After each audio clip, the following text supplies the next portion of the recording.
to have with us our newest movement disorder specialist in Oklahoma.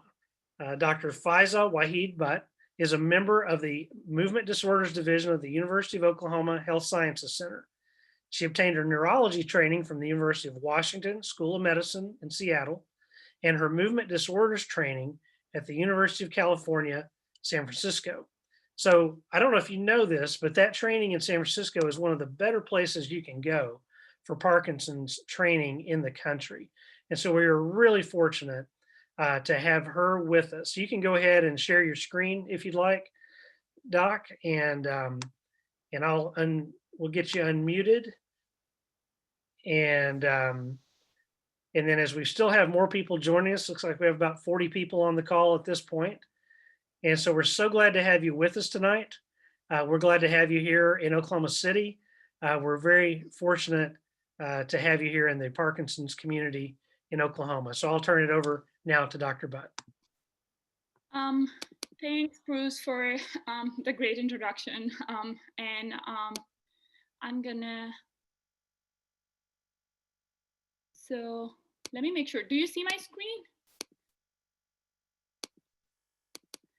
Okay, that seems right. Do everybody see my screen? Bruce, do you see it? Okay, I take it as everything is good. So thank you so much, Bruce, for inviting me over and everybody to be here and be a part of Parkinson's Foundation in Oklahoma. And I really would like to thank Bruce and his team to do this great kind of like series for Parkinson's disease patient. We all really appreciate it. Today I'm going to be talking about nutrition in Parkinson's disease. I guess I don't need to talk about it. Bruce actually did a great job of kind of introducing me and telling everybody about me. Just one thing, I am originally from Pakistan, and I moved here for my training, and I went to West Coast initially and then came all this far to kind of continue what I do. So I don't have any financial closures, but let's just talk about diet in Parkinson's disease. Let me make sure.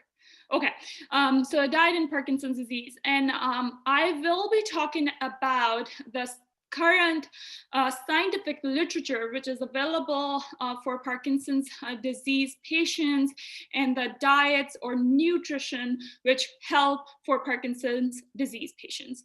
The learning objective of today's talk would be to introduce the basic nutritional concepts, make sure that we are able to identify the specific nutritional concerns to Parkinson's disease patient and the role of nutrition in certain symptoms. I'm going to talk about the popular diets, and talk about the research which has been done thus far and in what direction the research is leading us to. And I'll highlight some of the evidence-based findings related to nutrients in the Parkinson's disease and provide the current recommendation and guidelines to patients with Parkinson's disease and for them to follow. So the question, like, I'll start the talk by talking about what exactly is nutrition. So nutrition is an intake of food considered in general to the dietary needs of the person. So what my dietary needs is different from the dietary needs of my nephew. So in general, the dietary need is very individualized or personalized thing. For nutrition, one doesn't fit all. So that's one thing which I want to mention before we start. So the nutrition consists of many components. It includes the caloric intake, which is basically the energy which we need during the day, which we can get from carbohydrates, from fats, from proteins, which are different forms of energy sources. from vitamins and minerals, which are essential for our various body functioning, which include maintaining your bone and muscle mass, which in turn perhaps help us in preserving the function of the nervous system or brain. In general, a whole healthy diet provides an optimal balance of all of the above. And the deficiency occurs when one of these essential nutrients is missing, either by the lack of intake or due to the problem in the body, which can be because of the absorption or because of the metabolism of those nutrients. So Parkinson's disease, we all know here, is the second most common neurodegenerative disease in aging population. There have been certain environmental factors which are believed. Hello? Okay, so there are certain environmental factors which are known to be important for the etiology of Parkinson's disease.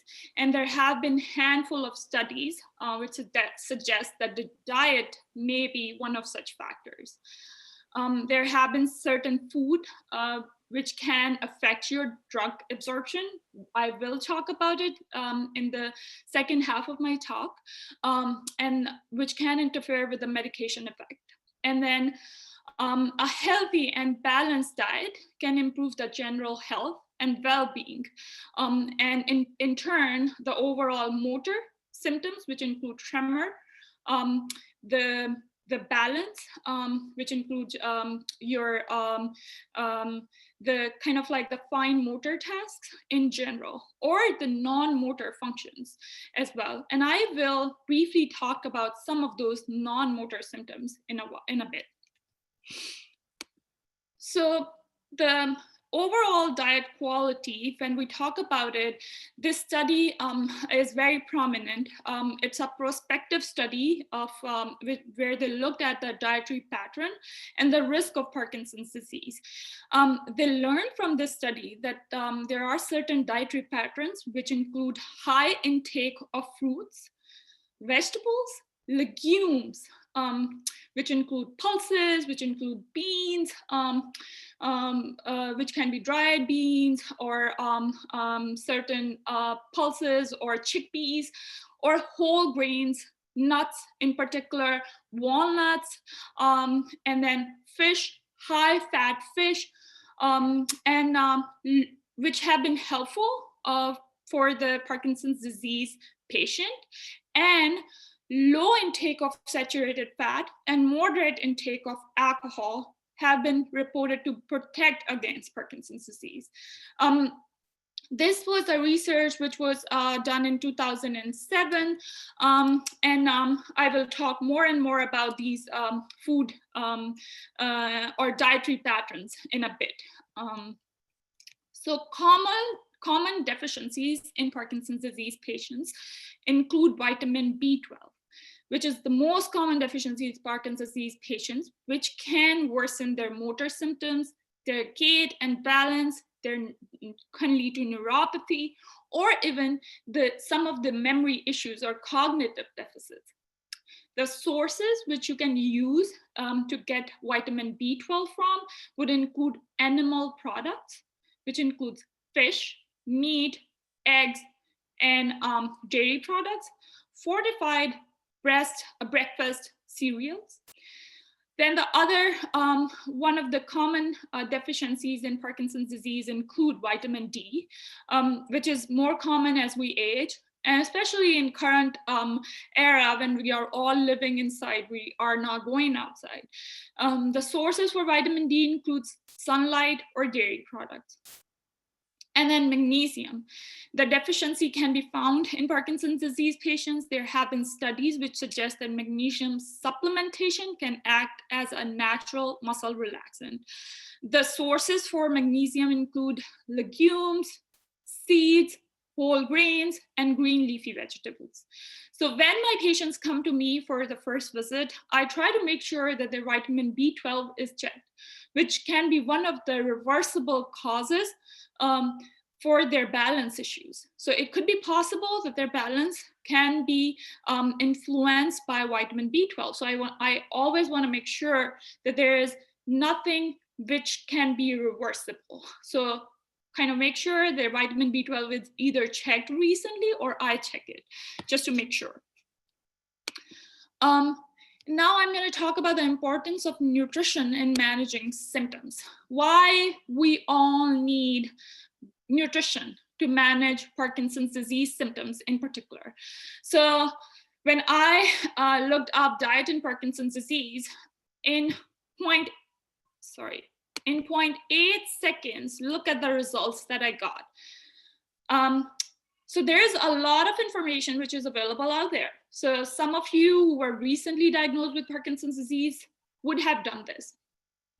I would say I was actually really happy to see this in particular because there are a lot of good resources available out there, which includes Michael J. Fox and Parkinson's Foundation. So those are the two big kind of resources which I refer my patients to go to and learn more from. So the hope is after this talk, you would be able to differentiate between good information and misinformation. And in case you still have some questions, go and talk to your doctor about it. So one thing which comes up for Parkinson's disease patient is bone thinning. Patients with Parkinson's disease, as we all know, are at higher risk of falls due to mobility challenges, especially as the disease progresses. They have more gait difficulties, they have more balance issues, and patients with Parkinson's disease are found to have a higher risk for bone thinning. You can look it up on common nutrition concerns in Parkinson's patients. This is from Parkinson's Foundation, where they talked about thinning of bones and increased risk of fractures and disability. So patients with Parkinson's are more prone to develop thinning, and hence they have more risk of having fractures. So I am actually very concerned about my patient population because they have balance issues, they are at higher risk of falling, and if they fall, they have a higher risk of ending up with fractures. So the question comes, what can we do to reduce the fracture risk? I always recommend patients to take meals which are rich in bone strengthening nutrients, which includes calcium, magnesium, vitamin D, and vitamin K. Yogurt is one of the sources for that. As I talked about before, regular exposure to sunlight, which would increase your vitamin D. But be careful not to get sunburned. So I always have a patient, excess of everything is bad. So make sure you go out and get the exposure and get the sunlight, but don't get sunburned. In addition to right foods, walking and weight-bearing exercise, which keeps your bone strong, making fractures or breaks less likely. Exercise, especially high-intensity exercise, is one of the things which have been proven in the studies to decrease the risk, to decrease the progression of disease. This is the only thing which we have learned thus far which can reduce the progression of the disease. And then always talk to your primary care if you need any management for it or not. If you do, take bisphosphonates to strengthen your bones. Where I was trained, which is UCSF, they had the study, which is a multi-center study. They were one of the first centers to start the study to give bisphosphonate, which is the treatment for bone thinning, to patient as a prevention for risk. So kind of it's one of the preventative measures that we are trying to do so that we can learn more and more from it. If we give this to our patient, maybe in future, we would reduce their risk of fractures.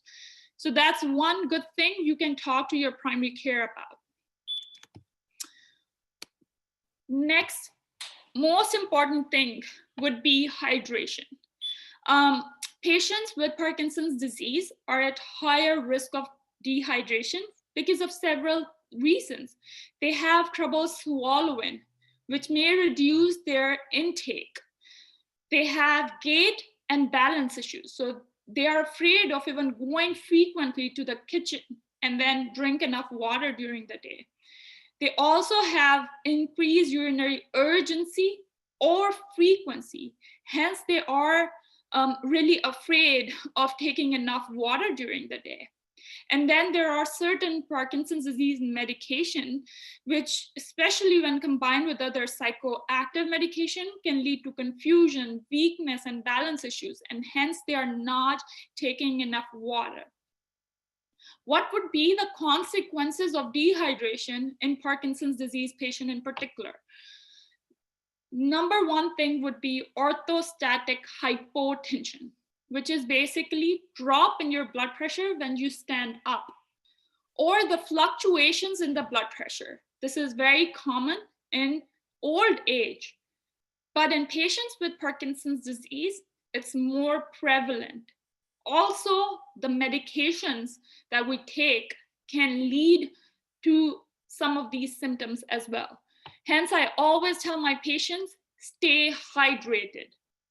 It can also lead to fatigue, confusion, and big picture, long-term damage to organs. Your kidney, GI tract may lead to constipation. So what are the recommendations to avoid dehydration?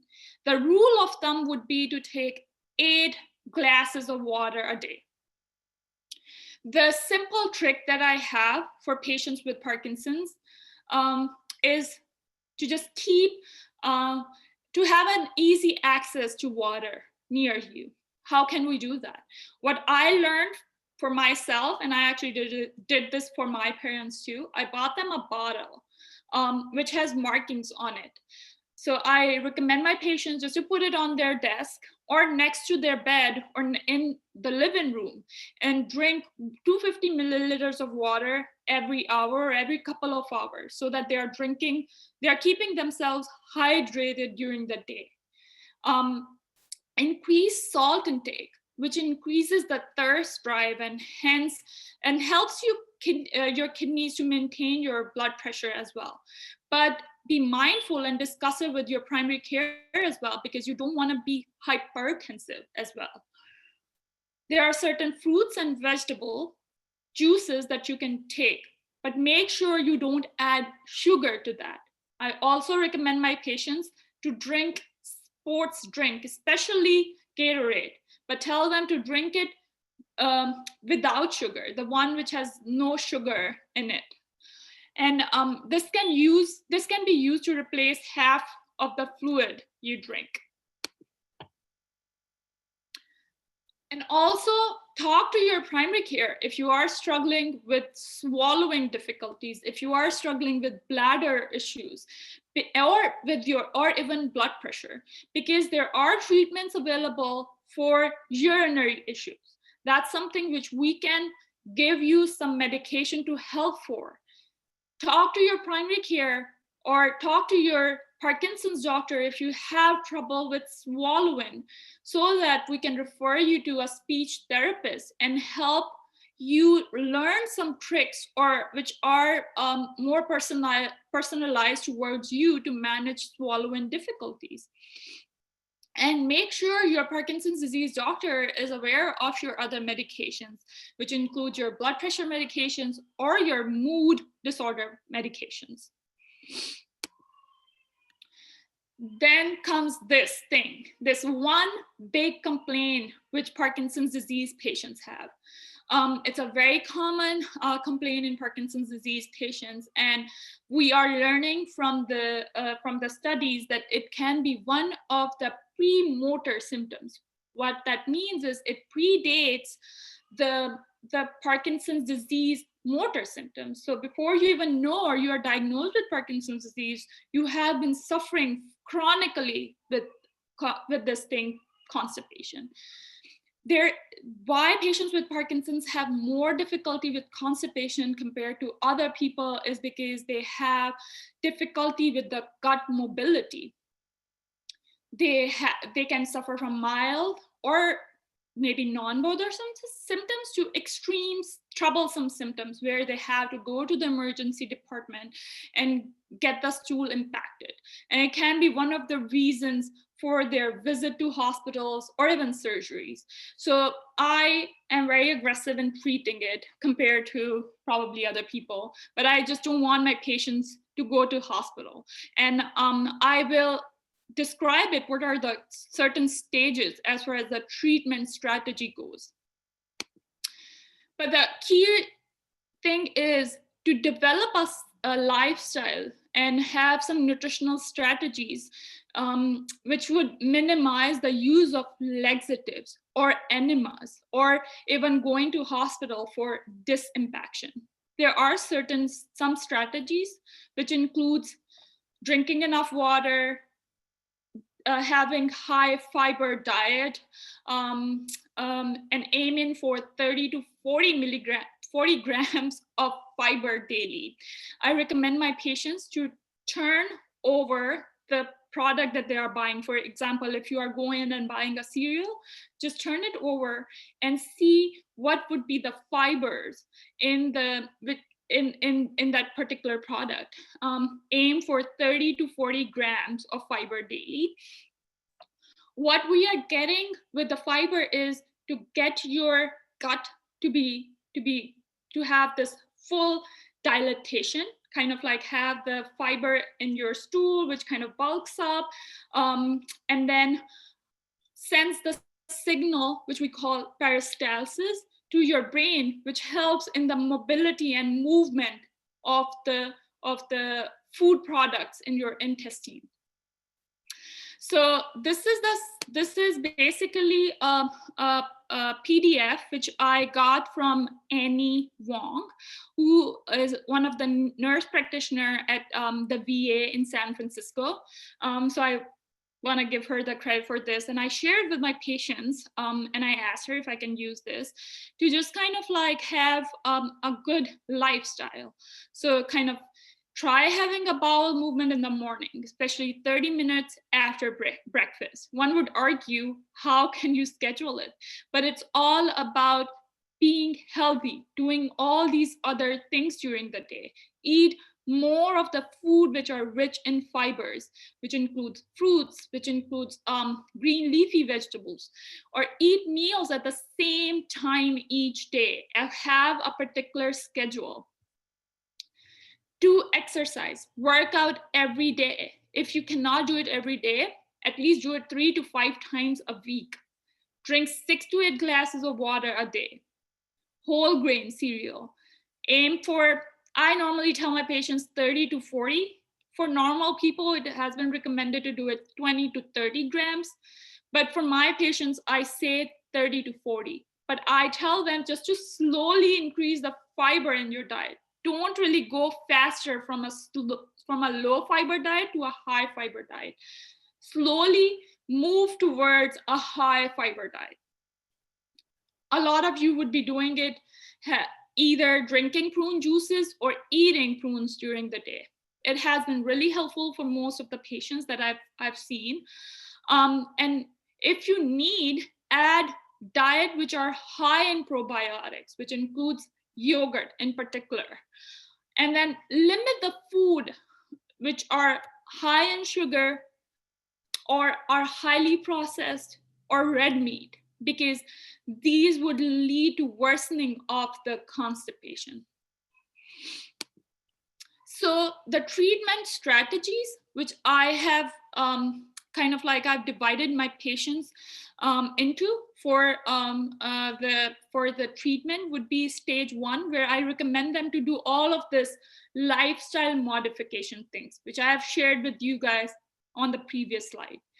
Then comes if somebody has difficulty or have constipation, which includes either less regular bowel movements or hard stools for which you have to put pressure, or if you feel like you haven't completely completed your bowel movements. All of these are considered constipation. If you have any of those and you have done lifestyle modification and you are still symptomatic, then you move to stage 2, where I recommend my patients to take Senna.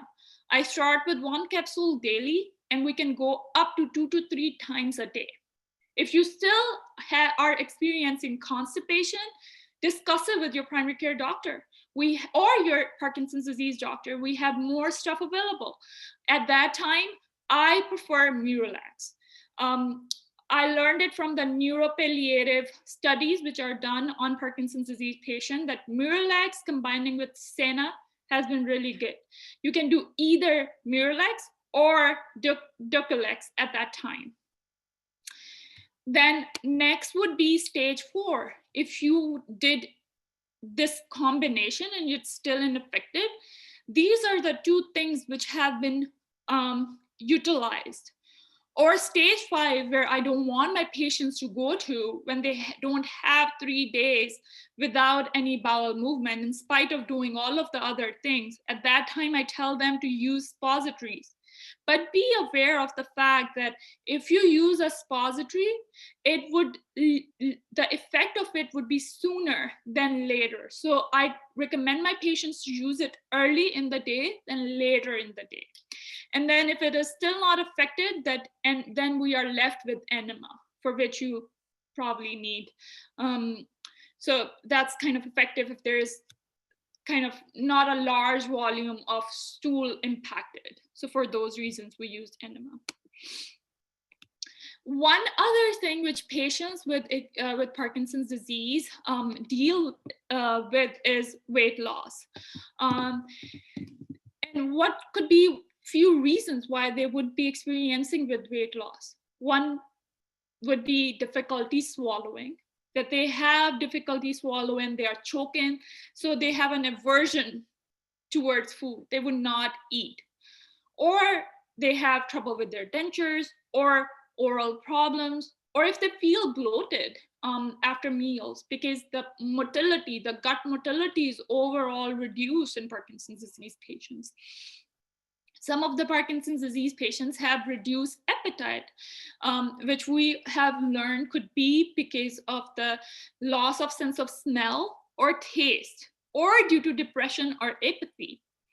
Or some of you may know that the dyskinesias, which are the abnormal dancing movement of your body, can lead to loss of kind of like weight loss. Why? Because you are using a lot of energy for all these movements. So what I meant by all of this is be aware of certain things which can lead to weight loss. And if you are experiencing any of those, talk to your Parkinson's disease doctor, because there are treatment available for most of these symptoms. So if you are having weight loss, eat smaller, but eat frequent times in the day. Avoid hard or tough, chewy food. Consider the consistency of food. I have learned from this nutritionist or dietitian during my residency program.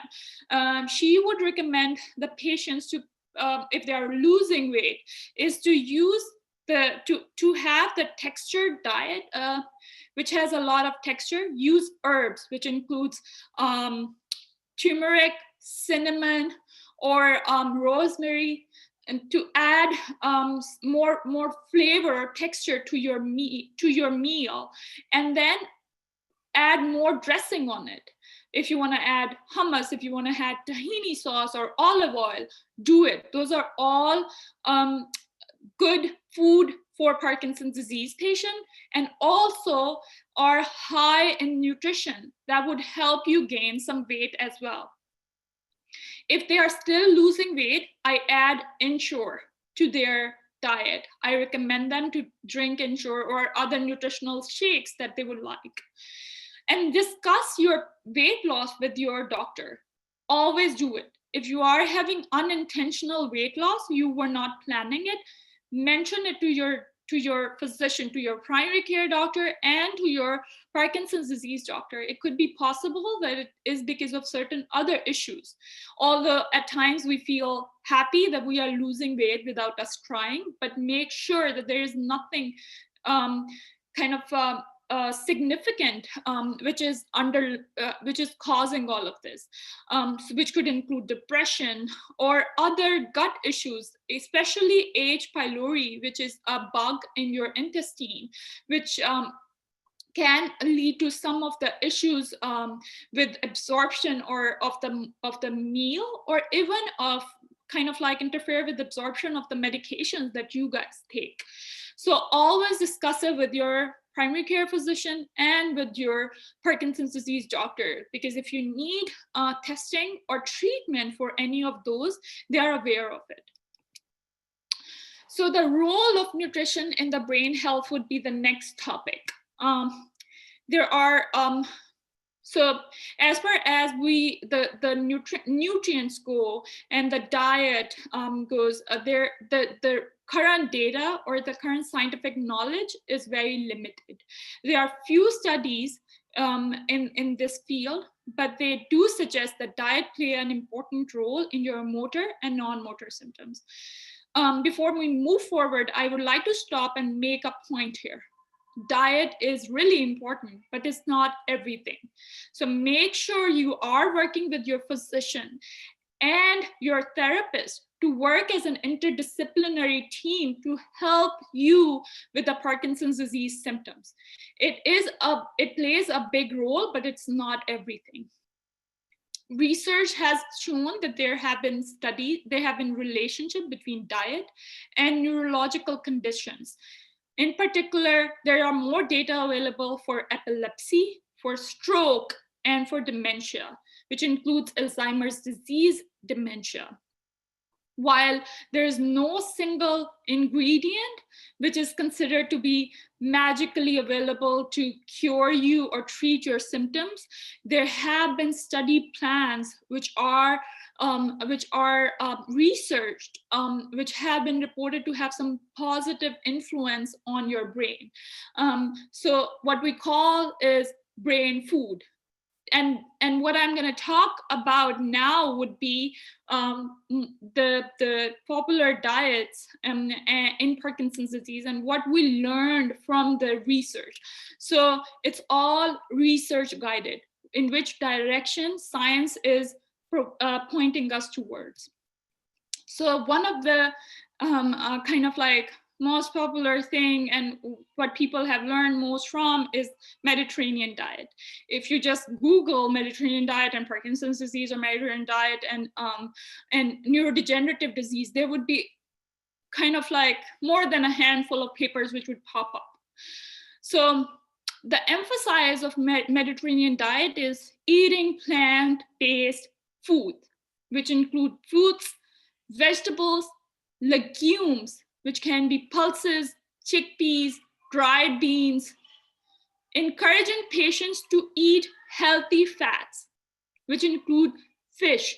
I normally tell my patients to have fish 3 times a week, healthy or high fat fish, which includes salmon, tuna, sardines. Use olive oil generously in your meal. It's okay. I use olive oil all the time. Use nuts, which include especially walnuts, hazelnuts, almonds, and limit your red meat and full fat dairy products to 1 or 2 times a month. That's what dietitians tell the patients. And also limit your starchy or sweet or high sugar meal. I normally tell my patients to go out with their loved ones.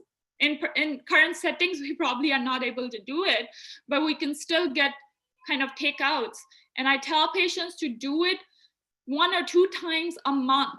Enjoy your sugars, but don't do it frequently because it's not good for your brain function.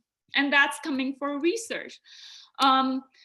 So what does research tell us about it? There has been this study which was published in 2012 in Movement Disorder Journal, which talks about patients who adhere to a Mediterranean diet have lower rates of motor impairment, which includes your tremor, your fine motor task, your balance. And we also learned that their brain function or their cognitive impairment was less if they were on Mediterranean diet. What does the Mediterranean, how does the Mediterranean diet works, or why does it work?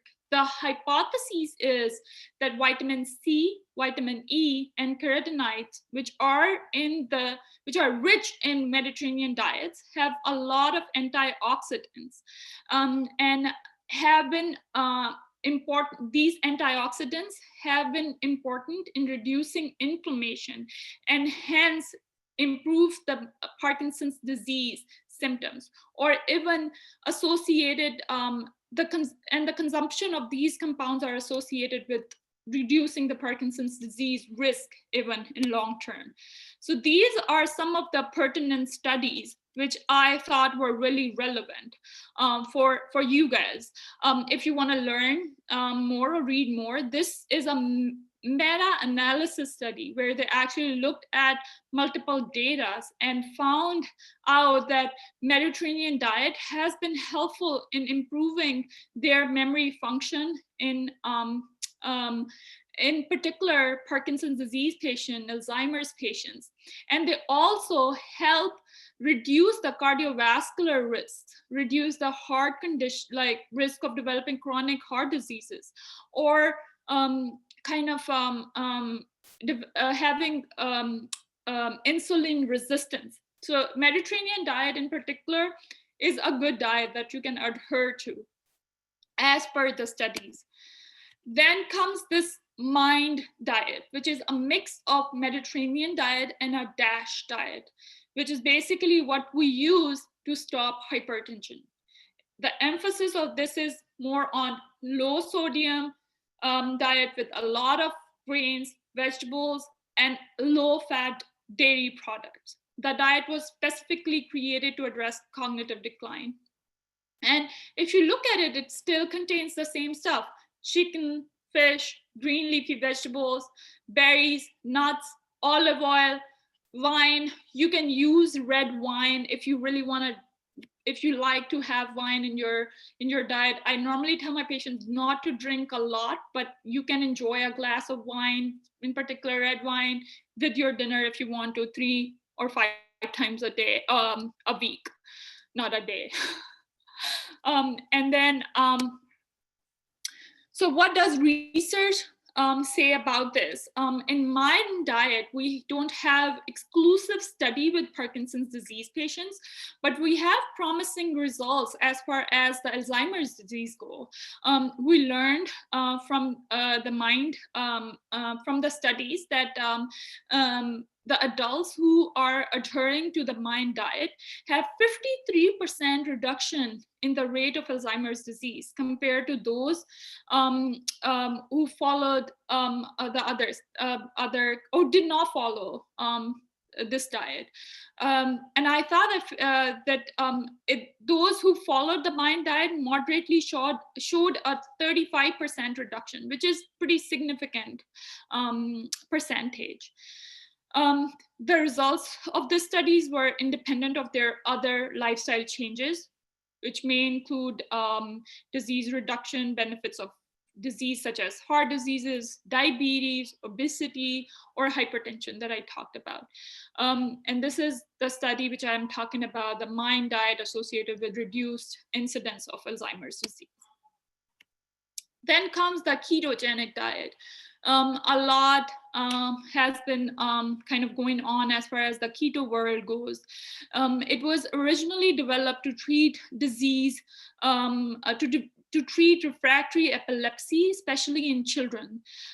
What it is basically a high fat diet where the carbohydrate intake has been reduced. It includes meat of all kind, fatty fish, eggs, healthy oils, which includes olive oil, low carb veggies. green leafy vegetables in particular. If you look at the trend, there's a particular trend that we are following. There are fatty fishes everywhere. There are healthy oils, eggs, low carb veggies, which are there. So this study, which was published in 2018, which looked at low fat versus ketogenic diet in Parkinson's disease patient. It was published in Movement Disorder Journal, in which the Parkinson's disease patient take either a low fat diet or a ketogenic diet for 8 weeks. While both the diet groups significantly have improvement in their motor and non-motor symptoms, the ketogenic group showed greater improvement in their non-motor symptoms, which include depression, urinary complaints, fatigue, sleepiness, or their memory issues. The most common adverse effect in ketogenic group were worsening tremors, which are the motor symptoms, irritability, and nausea. The long-term safety of ketogenic diet is still unknown. I normally recommend my patients to adhere to a Mediterranean diet, but this is all the studies that I'm talking about. You can read more about it. It has its own good effects, and it has this adverse effect, which I wanted you to be aware of. But in general, fatty fish, olive oil, nuts, low carb veggies are good so far that we are learning.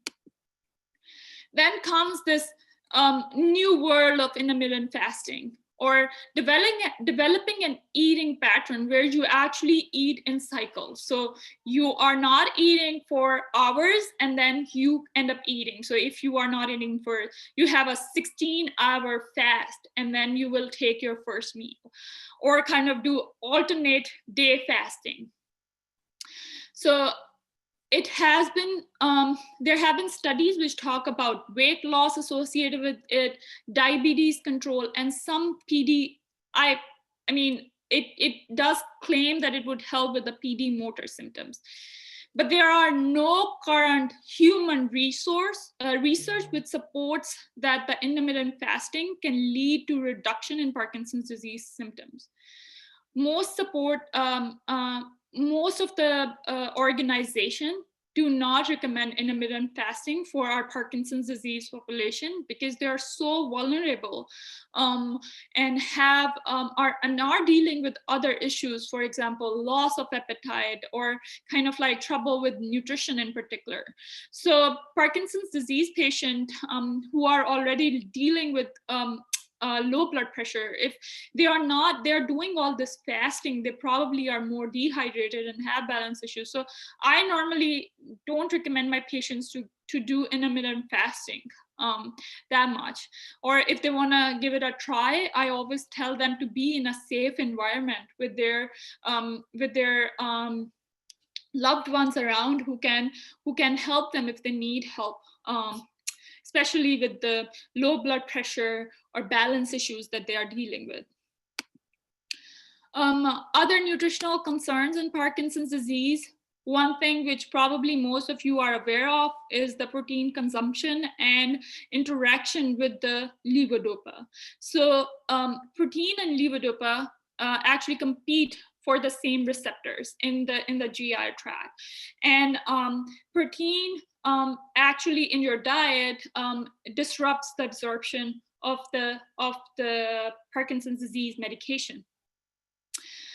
So we normally recommend our patients to take Sinemet or take your medications 30 minutes prior to meal or 2 hours after meal on empty stomach, which is fine as far as the disease, if you are in early disease stages, because you are either taking it 3 times a day or 4 times a day. But as the disease progresses, you end up taking it more frequently.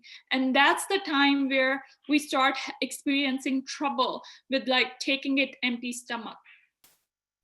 One thing which I learned from my mentors is the trouble with the Sinemet and protein consumption is in 1/10 of the patients. So it doesn't happen in everybody. 1/10 of the patients would experience those troubling effects.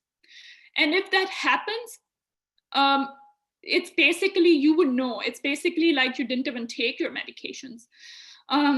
So for those patients, we recommend doing backloading.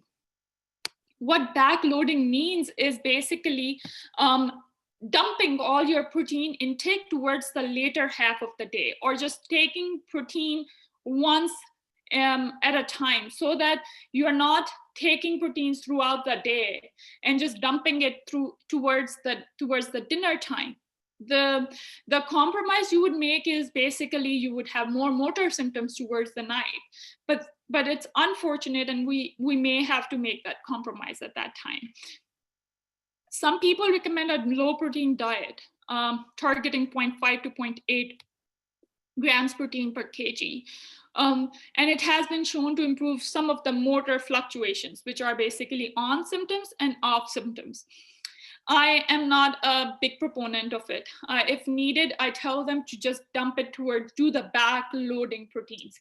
Eat it once a day in the dinner, and that's kind of take your proteins throughout the day, but just dump it at one time. If needed, I involve the nutritionist just to make sure that their nutritional requirements are met, because Parkinson's disease patients do need that muscle mass as well. And then last but not least is the caffeine and Parkinson's disease.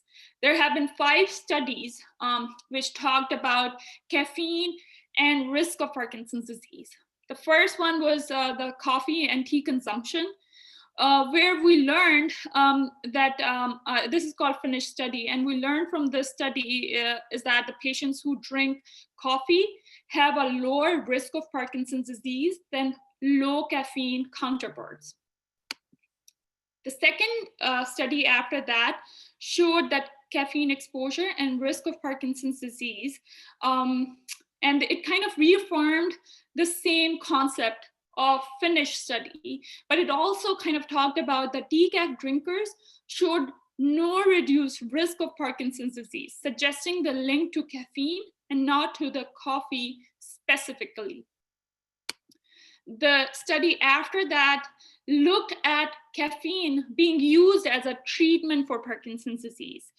And what we learned from this study is that it's not a treatment for the Parkinson's disease. It did not show any benefit. Similar concept, caffeine as symptomatic treatment for Parkinson's disease, where they actually looked at the motor symptoms, which includes their dyskinesias, the tremors. And what we learned from this study is that there was no improvement in their motor symptoms, but showed some evidence of dyskinesia getting worse with caffeine consumption. And this was the last study where they looked at the neuroprotective effect of caffeine in the neurodegenerative diseases. And what we learned from this study is that the caffeine can slow degeneration of dopamine neurons in the rat models. No human research thus far. So we need more research to get a better understanding. So what we learned from the talk today is that our understanding of the impact of nutrients in Parkinson's disease is still in the infancy phase, as the nutritional science in general is in the infancy phase. Because of these limitations, physicians usually limit their dietary recommendations, and they say eat a healthy and a well-balanced diet. Make sure you include enough fibers during the day, 30 to 40 grams, to reduce constipation. Increase water intake to 6 to 8 glasses of water a day to avoid dehydration. And look at the diet, which is full of nutrients. I still would say Mediterranean diet is good. Vegetables, green leafy vegetables, nuts, olive oil, fatty fish, include all of that in your diet. And be aware of the fact that one size doesn't fit all as far as nutrition goes. So my personal diet is different from your diet or your dietary requirements. So tailoring approach as far as nutrition goes is really important to improve your life or improve your day-to-day life. And we need help from you guys to learn more and more, to help us advance the scientific studies more. And we do need more data from science. And that's about it. Dr. Butt, thank you so much. Thank you so much. You really shared a lot of information in a short amount of time. I want to remind everyone that towards the bottom on most devices of your screen, if you scroll around, you should see a chat feature, and you can plug in questions there. We'll field a few questions. And if you need to go at any point, that's fine. We'll go ahead and log off by 8 o'clock, but we'll field a few questions here before we wrap up. We have to leave everyone muted because we have about 45 people on the call, and it gets a little bit unwieldy if we do it the other way. But just plug in a question, and Dr. Butt, if you can see those questions, just go ahead and take those and answer those as best you can.